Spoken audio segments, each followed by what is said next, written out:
Yo, what is up guys? It's the Goblin and welcome back to another Fortnite Season X aka Season 10 tips and tricks video. In tonight's video, I'm going to be showing a couple of solo wins I got so far, just average kill solo wins here in Season 10, talking about how to get more solo wins and some things to focus on as well as analyzing these gameplays just to help you guys get more solo wins and convert on those wins when you are in the late game scenarios in this new season. If you could drop a like on this video, that would be absolutely incredible. Let's go ahead and go for 410 likes. If we could hit that, that would be absolutely amazing. Smack that like button, subscribe to the channel if you guys are new, and let's get right into it. So with Season 10, quite a few things have changed, and the three things that I think are the most important things to focus on at the start of Season 10, the start of this season, are number one, understanding how to maximize your movement and how the movement has changed and being prepared for late zones is a bit different now because of glider redeploy being taken out, as well as shadow bombs and other mobility items,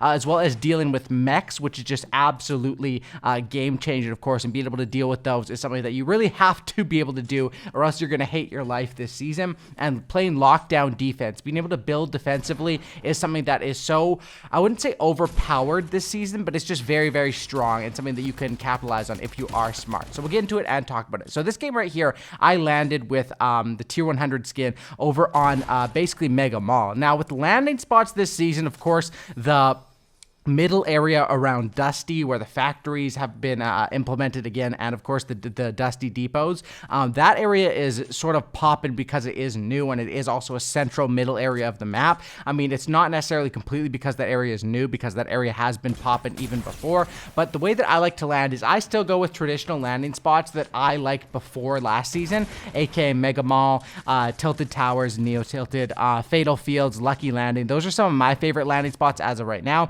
and then just reacting based off of understanding that, like, once I clear out this Mega Mall here in this gameplay, more players are probably going to be either coming from that angle or more towards that side anyway, because I have to rotate. Most of the time you're going to rotate central to the map, usually on the first couple of zones anyway. So that's sort of my thought process there, and keeping track of not necessarily going to the new locations and dropping there, because it really is more people are going to drop there than the loot is sort of made for, and that's always how it is when a new location is added or an old location is reinvented into the game. So sort of landing in traditional spots, but understanding that the flow of traffic has changed is something that I find to be very, very important. So you can see here, my inventory was very nice, and one thing about not having the glider redeploy or shadow bombs is that those were things that at least myself, and I think a lot of players in casual matches, even in arena matches, especially with these shadow bombs, would fill up slots with. And now I see a lot of people replacing that with the impulse grenade, which can be amazing, but I also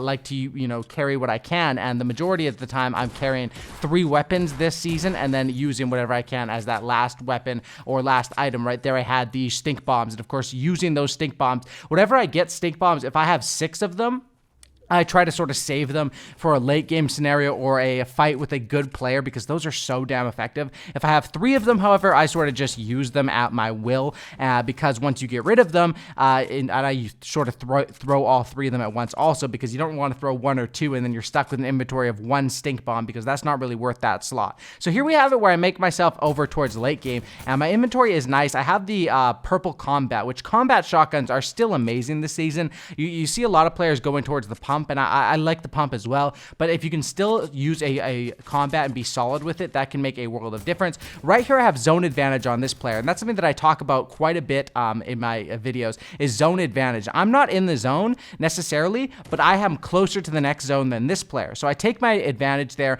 and then when I realize this guy's challenging me for high ground, that's where you have to make the decision either to go and try to challenge them or to back off. I try to go for the challenge. He of course ends up falling down, so I end up chasing that player and trying to deal with that fight right there, which is a decision you have to make sometimes. Am I going to rotate sort of side by side or above and below with this player, or am I just going to go and try to get the fight done now and then allow myself to rotate in, grab their loot? And that's the decision that I went for there. Realized the zone was moving very slowly, so if I got that kill, I would have time to loot, and of course it ended up working out. So here we have a situation where a mech late game, and whenever you see a mech late game, there's only 3 people left, I want to destroy this. I want to do as much damage as I can. So first of all, right here, I'm putting as much damage as I can onto that mech in the top bubble. Whenever players are available there, you can get so much damage done and do quite well there. And then whenever this player is trying to hit me with the rockets, I'm building defensively, which is, I mean, defensive building is just so strong for this season, but it's also something that against these mechs is very, very important to know. That ends up eventually self-destructing. I get this player completely one-shot, and I get my kill stolen by someone way across the map, which was very unfortunate. If I'd gotten that kill, this technically should have been an 8-kill win, but I realized, okay, this is the last player, and we're in a 1v1 scenario. And this is where it gets interesting, because this is where late game I would feel a lot more confident in previous seasons, because of if I had a shadow bomb here, or if I had, you know, a couple of them stacked up, or if I had a glider redeploy, or I had a jump pad. Any sort of movement item would be nice to have at this point. And that's where I see a lot of people replacing and going with the impulse grenades, which are or the shockwave grenades, which I think are super duper important this season. However, I replace it with a sniper rifle, and at this point I'm looking, I realize that player is across the way and that I do have a jump pad. So my decision at this point was sort of just wait 20 seconds and then see where the next zone is. If the next zone is over on that player, of course I'm going to use the jump pad, which fortunately enough I did have one at this stage. Based off of the kills, I was able to loot it. But in situations like this where you don't have one, that's where it gets a little rough, and that's where this season thinking ahead is more important than ever, because you're not going to have those scenarios where you can just have a glider redeploy and just casually maintain high ground, glide over to the other side, maintain high ground, and glide over to the other side. I think that being able to get down from high ground as well is super duper important to work on this season. So unfortunately, this kind of sucked for me because the zone was right over on him. So this gave this player a huge advantage. And right here, this is what I'm talking about when it comes down to defensive building. I'm going to wait. I don't want to fight this player from this angle at all. He has a high ground on me. I don't want to fight this player at all, but I don't want to, I want to even out this fight or make the fight to where I have an advantage, but I want to get to that position without taking damage, because I realize any damage that I take below 150, I won't be able to heal up past that. So right here, you can see I'm just defensively building, trying to maintain this. Of course, this guy does get the high ground, which he does make the right decision to, as I'm trying to just hold that build, go for the high ground, but I'm taking my time and I'm waiting for the right angle to strike here. And this is where you can't just go stupid with the builds and not worry about fall damage like if I would have if I had a glider redeploy. Anywhere he gets me with the cone there, but I get a ramp above his, and we sort of reset each other, build up here, and then eventually I'm able to finish it off with the combat, which, by the way, the combat shotgun, it shoots stupid fast. And even though they nerfed that headshot multiplier, I still think it is worth your time. And I talked about this in my how to aim better video I uploaded the other day, to wait that extra maybe millisecond to line up that shot and just boom, boom. If you have 2 to 3 solid shots with that thing, you can do absolute work. So here's another gameplay here where I don't remember what was happening in this game, but I obviously didn't really find many players.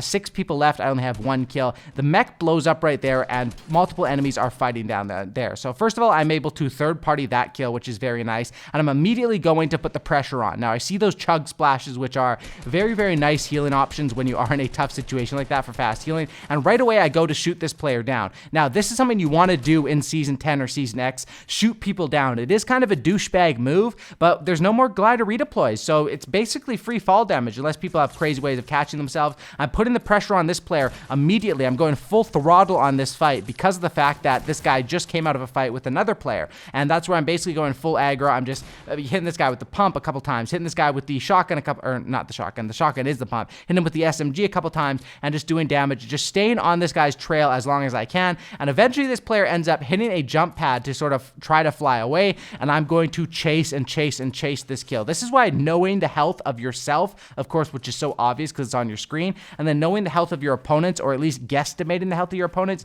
is very, very important. So right here we get into a build battle. I'm able to cone this player off and then eventually get the high ground just because we sort of block each other there, and I'm able to build through and finish this player off. Once players are weak, a lot of people tend to panic and build for, like that guy, his idea was to get away with a jump pad and then try to build for high ground. Technically, what he could have done better there was maybe stayed in that original location in the river, but maintained that defensive stance by holding a 1-by-1, maneuvering from box to box, popping those chug splashes and minis, maybe getting down a campfire. Things like that is so important this season. Learning how to build on defensively is what could have been done differently there. When a player just tries to run away and doesn't really try to fight back, it becomes a lot easier for me. If that player tried to heal up and then fight back, or get a shot in and then heal up, it can really mix things things up. Anyway, this gameplay here, it was like a 5-kill win, the second one here, which ended up with probably one of the luckiest, easiest endings I've had to a game, maybe in my whole Fortnite career. Watch this.